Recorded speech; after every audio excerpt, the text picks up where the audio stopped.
Hi, welcome back to my channel. I do what I love.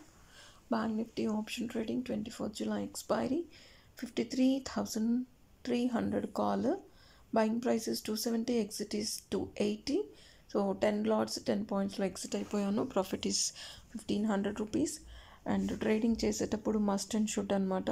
Stop loss అనేది important. Stop loss లేకుండా trading చేయకండి. ఎవరైనా చేస్తే మాత్రం సో ఎవరైనా చేయాలి అనుకునే వాళ్ళు మార్కెట్లో ప్రొఫెషనల్స్ని మంచి ప్రొఫెషనల్ని సెలెక్ట్ చేసుకొని మరీ నేర్చుకోండి. వాట్ ఈజ్ వాట్ అనేది తెలుసుకొని ఆప్షన్ ట్రేడింగ్ చేయడానికి ట్రై చేయండి.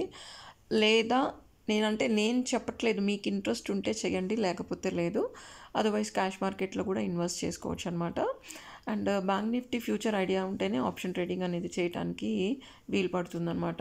మార్కెట్ కండిషన్ని బట్టి మనం ప్రాఫిట్ ఎక్స్పెక్ట్ చేయాలి. మన బ్రెయిన్ని బట్టి ప్రాఫిట్స్ అనేవి ఎక్స్పెక్ట్ చేయకూడదు. సో ఎంత ప్రాఫిట్స్ వస్తే అంతలో మనం ఎగ్జిట్ అయిపోవాలి. ఎక్కువసేపు హోల్డ్ చేయకూడదు. అండ్ హోల్డింగ్ పొజిషన్ ఎప్పుడు కూడా పెట్టుకోకూడదు అనమాట. సో హోల్డింగ్ పొజిషన్ పెట్టుకున్నప్పుడు ఏమవుతుందంటే ప్రీమియం అనేది తగ్గిపోతూ ఉంటుంది. సో డేలోనే మీకు ఇంత ప్రీమియమ్స్ అప్ అండ్ డౌన్ అయితే నెక్స్ట్ డే ఎంతవరకు డిఫరెన్స్ వస్తుంది అనేది మీరు నార్మల్గా ట్రేడింగ్ చేయకపోయినా సరే ఎవరికైనా ఇంట్రెస్ట్ ఉంటే మార్కెట్ వాచ్ చేస్తే ఐడియా ఉంటుందన్నమాట. అందుకని చెప్తున్నాను, హోల్డింగ్ పొజిషన్స్ ఎవరు పెట్టుకోకూడదు. ప్రాఫిట్స్ వచ్చినప్పుడు తీసేయండి. ఈవెన్ లాస్ వచ్చినా సరే స్టాప్ లాస్ పెట్టుకొని ఎగ్జిట్ అయిపోయండి. సో ఫస్ట్ ట్రేడింగ్ లాస్ వచ్చినా సరే ఎగ్జిట్ అయిపోవాలి, ప్రాఫిట్ వచ్చినా సరే ఎగ్జిట్ అయిపోవాలి.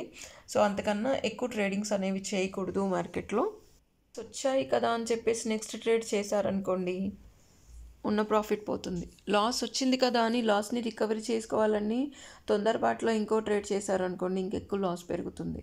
అందుకని చెప్పేసి పానిక్ అవ్వకుండా బ్రెయిన్ యూస్ చేసి ఎక్కడ ఆర్డర్స్ ప్లేస్ చేయాలి, ఎక్కడ ఎగ్జిట్ చేయాలనేది ఫస్ట్ ఆఫ్ ఆల్ తెలుసుకోవాలి. మార్కెట్లో తొందరపాటు ఎప్పుడు కూడా టూ హైలో మార్కెట్స్లో ఆర్డర్స్ ప్లేస్ చేయకూడదు. మంచి పర్ఫెక్ట్ ప్రైస్ని మనము